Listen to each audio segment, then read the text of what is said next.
Hi guys, it's Sheena from Teton Raptor Center and I'm here to give you all this week's patient update. So let's go ahead and get started. I want to kick things off this week with our most recent release. Here is Great Horned Owl 528 going back to the wild in Casper, Wyoming. Remember, this bird was found entangled in baling twine and suffered some soft tissue damage.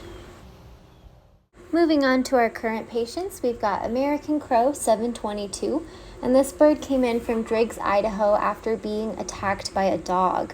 The bird is dealing with 2 large puncture wounds, one on his chest and one on the side of his body, as well as a broken wing. And although there's severe trauma going on, we do think that this bird could potentially recover from all of this. Right now she's living in the ICU and shares an enclosure with another crow. And because crows are such social birds, it's a really great opportunity to have them both live together. Next up is American Crow 721, and this bird came in from Jackson, Wyoming after he broke his leg by getting it stuck in a fence. Luckily, the leg was surgically repaired and he's doing well so far in the ICU. We actually did fashion a really cool shoe to put on the bottom of his foot to help keep his toes in a much more natural position.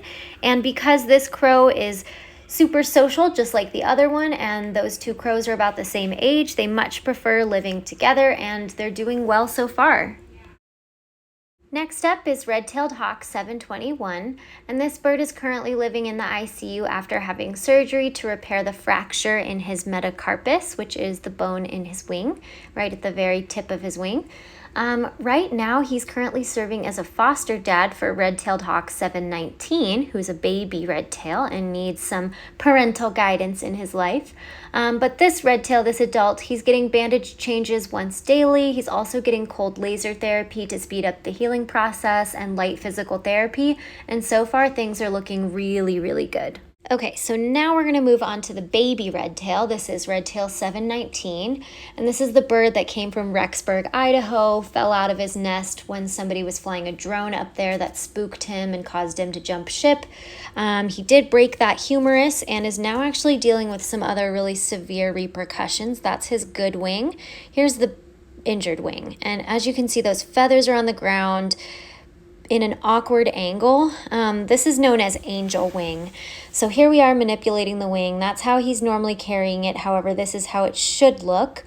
And angel wing actually is something that can happen to birds from a nutrient deficient diet. So while this bird was found by rescuers and they wanted to help, they were actually feeding it fish and worms, which are not something that red-tailed hawks should ever be eating, and it definitely caused some nutrient deficiency in those early stages of life when he was growing at a super fast rate, and it's causing this thing called angel wing. Now, angel wing is really tricky. In adult birds, it means they'll never be able to fly again for the rest of their life. There's no way to fix it. In a baby bird, we can sometimes, if we're very lucky, be able to fix this. We've got him in this really interesting wrap, which you can see in this photo here. So we're really hoping that in about 4 to 5 days, maybe a week, we can take the wrap off and see if there's any improvements. But until then, he's living with his foster dad, Red-Tailed Hawk 721, and is definitely not an imprinted bird. He's definitely begging for food from the other foster dad and not human. So that's at least one really good thing to think about. Next up is Common Raven 614, and we have really great news about this guy. His paperwork has officially been approved to get him sent over to the World Bird Sanctuary in St. Louis, Missouri, where he will be an avian ambassador for his species.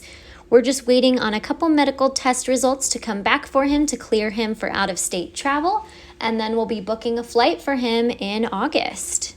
Here he is in his enclosure getting fed some bites by one of our staff members, and he's having a great time out there in his water bath every day.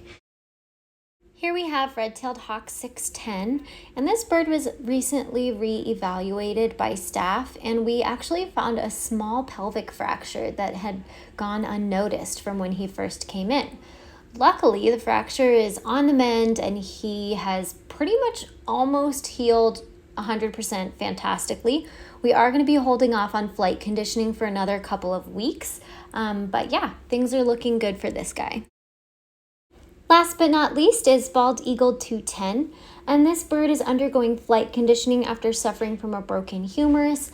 Now remember, this wing was not able to be repaired surgically, so instead we put the bird in a wing wrap during the healing process, while a bony callus formed over the fracture. So here she is getting some flight conditioning in the flight barn. You can see her flight is still not super symmetrical and she's not getting a lot of lift, but we're definitely not going to give up yet on her. Thank you guys so much for tuning in this week. That's all we've got. I hope you enjoyed learning more about our birds, and I look forward to talking with you all next week. If you'd like to do your part to help keep wild birds wild, you can check out our website at tetonraptorcenter.org and make a donation. Bye!